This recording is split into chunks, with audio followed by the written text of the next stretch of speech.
நம் தவ திரு சிவஞான பாலய சுவாமிகள் அவர்களே, மதுரை ஆதீனம் தவ திரு ஞானசம்பந்த தேசிக சுவாமிகள் அவர்களே,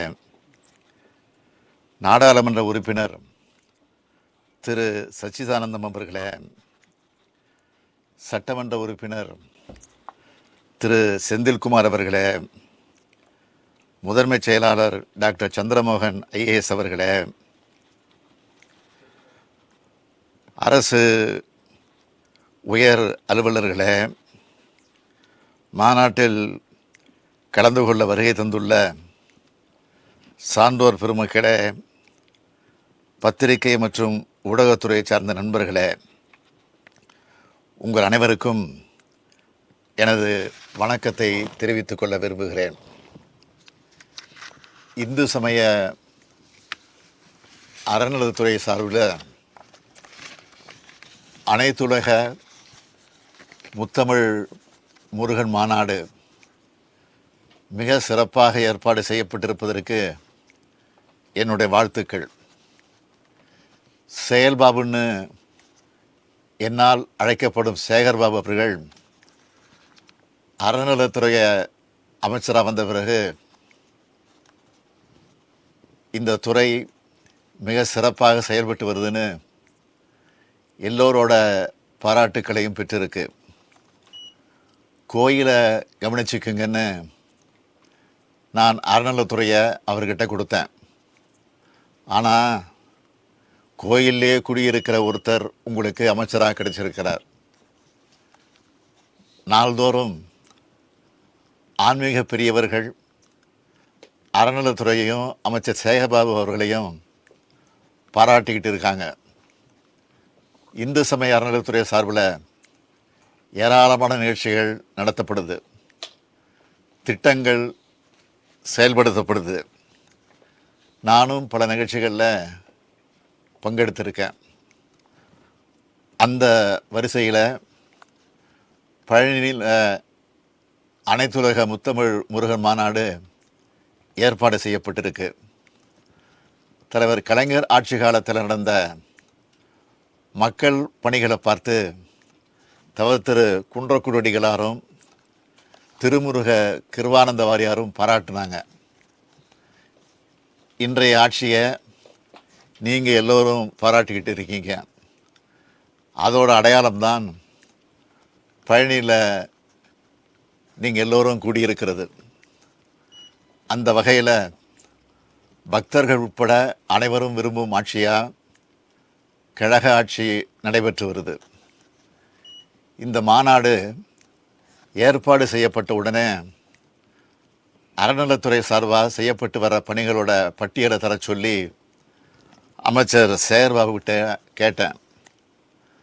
அதில் அவர் குறிப்பிட்டிருந்த பணிகளை சிலவற்றை இங்கே குறிப்பிட்டால் பொருத்தமாக இருக்கும்னு நினைக்கிறேன். பழனி, திருத்தணி, திருச்செந்தூர், மருதமலை, குமாரவயலூர், சிறுவாபுரி, காந்தல் ஆகிய 7 முருகன் திருக்கோயில்களில் பெருந்திட்ட பணிகள் நடைபெற்று வருது. பழனி அருள்மிகு தண்டாயுதபாணி சுவாமி திருக்கோயிலுக்கு வர்ற பக்தர்கள் எண்ணிக்கை நாளுக்கு நாள் அதிகரிச்சுட்டு இருக்கிறதுனால பக்தர்கள் நலனை மனசில் வச்சு கோயில் வளர்ச்சி பணிகளை தொடங்கியிருக்கோம். வளர்ச்சி திட்ட பணிகளுக்காக 58.77 ஏக்கர் நிலங்களை 58 கோடியே 54 லட்சம் ரூபாய் இழப்பீட்டுத் தொகை வழங்கி கையகப்படுத்துகிற பணிகள் நடைபெற்று வருது. அறுவடை வீடு முருகன் திருக்கோயில்களில் 789 கோடியே 85 லட்சம் ரூபாய் மதிப்பீட்டில் 251 பணிகள் நடைபெற்று வருது. அறுவடை வீடு அல்லாத முருகன் திருக்கோயில்களில் 277 கோடியே 27 லட்சம் ரூபாய் மதிப்பீட்டில் 588 பணிகள் நடைபெற்று வருது. 69 முருகன் திருக்கோயில்களோட திருப்பணிகளை முடித்து குடமுழுக்கு விழா நடத்தப்பட்டிருக்கு. பழனி அருள்மிகு தண்டாயுதபாணி சுவாமி திருக்கோயில் சார்பில் நடத்துகிற கல்வி நிறுவனங்களில் படிக்கிற 4000 மாணவி மாணவிகளுக்கு கட்டணமில்லா காலை சிற்றுண்டி வழங்கப்படுது. இந்த ஆண்டு இந்த திட்டம் விரிவுபடுத்தப்பட்டு மதிய உணவும் வழங்கப்பட இருக்கு.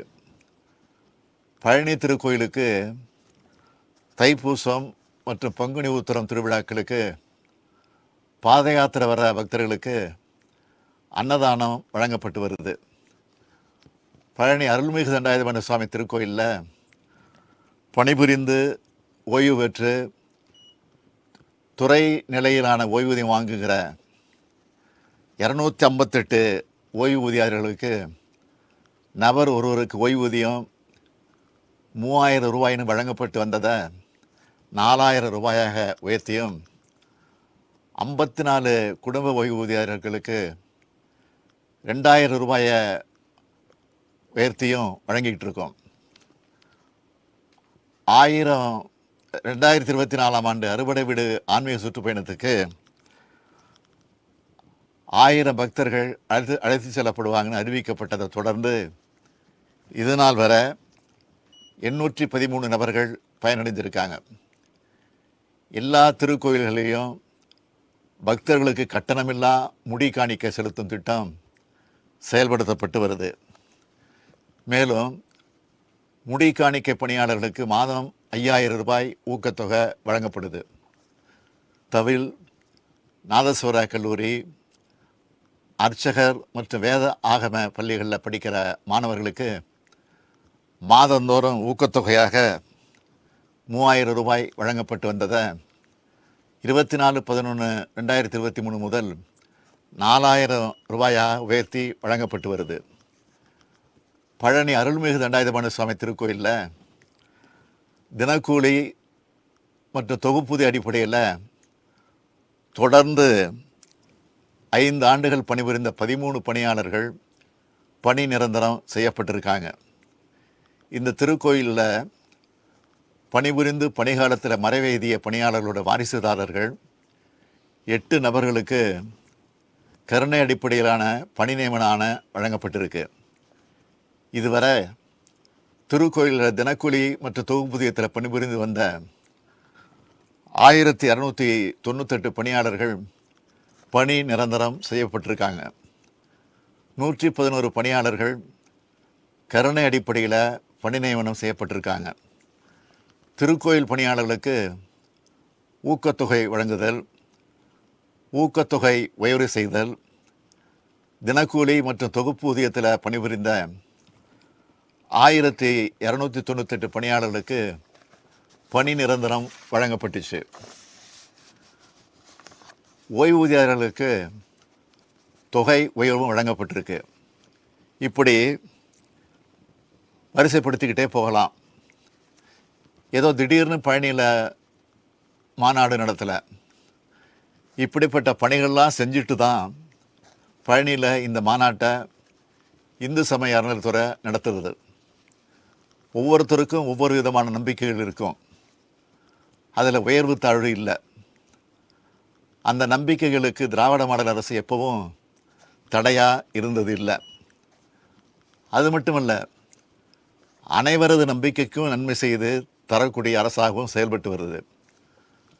திராவிட மாடல் என்பது எல்லாருக்கும் எல்லாம் என்ற கருத்தியலை அடிப்படையாக கொண்டது.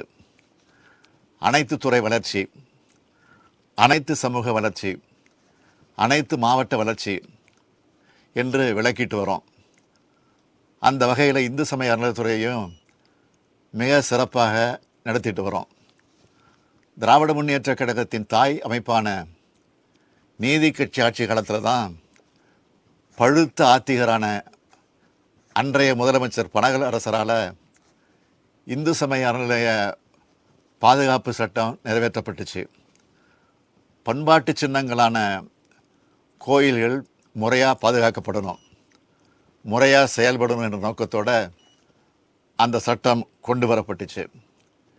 இன்று சீரோடும் சிறப்போடும் கோயில்கள் இயங்க அடித்தளம் அமைச்சது அந்த சட்டம்தான்.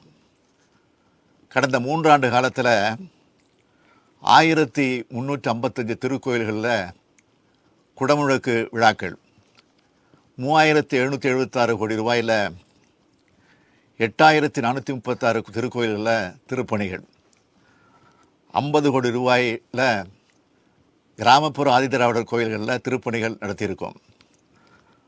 62 கோடியே 76 லட்சம் ரூபாயில் 27 திருக்கோயில்களில் ராஜகோபுரங்கள் அமைக்கப்பட்டிருக்கு. 80 கோடியே 50 லட்சம் ரூபாயில் பழனி, இடும்பன்மலை, திருநீர்மலை, திருக்கழுகுன்றம் கோயில்களில் கம்பிவட ஊர்திகள் அமைக்கப்பட்டிருக்கு. 5577 கோடி ரூபாய் மதிப்புடைய 6140 ஏக்கர் கோயில் நிலங்கள் ஆக்கிரமிப்பிலிருந்து மீட்கப்பட்டிருக்கு. 756 திருக்கோயில்களில் நாள் முழுவதும் அன்னதானம் வழங்கும் திட்டம் செயல்பாட்டில் இருக்குது. தினந்தோறும் 82,000 பேர் உணவு உண்டு வராங்க.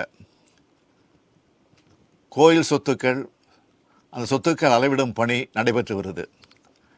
கடந்த 3 ஆண்டுகளில் 1,59,507 ஏக்கர் நிலங்கள் நவீன ரோவர் கருவிகள் மூலம் அளவீடு செய்யப்பட்டு 64,522 கற்கள் நடப்பட்டுள்ளன.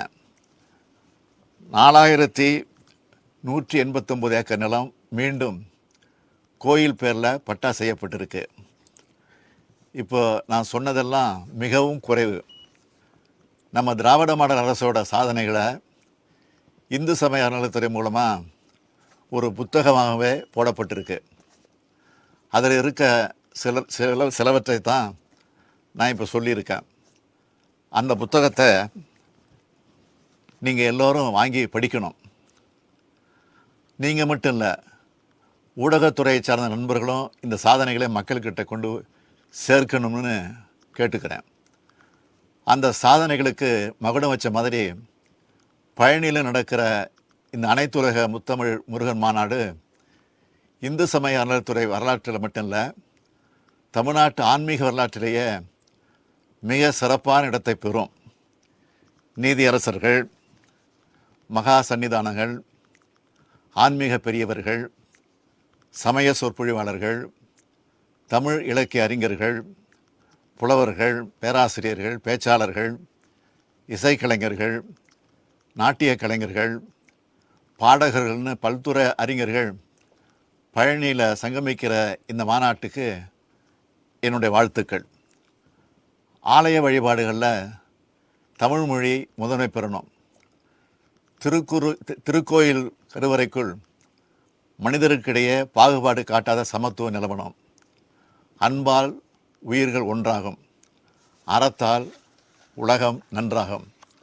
நன்றி, வணக்கம்.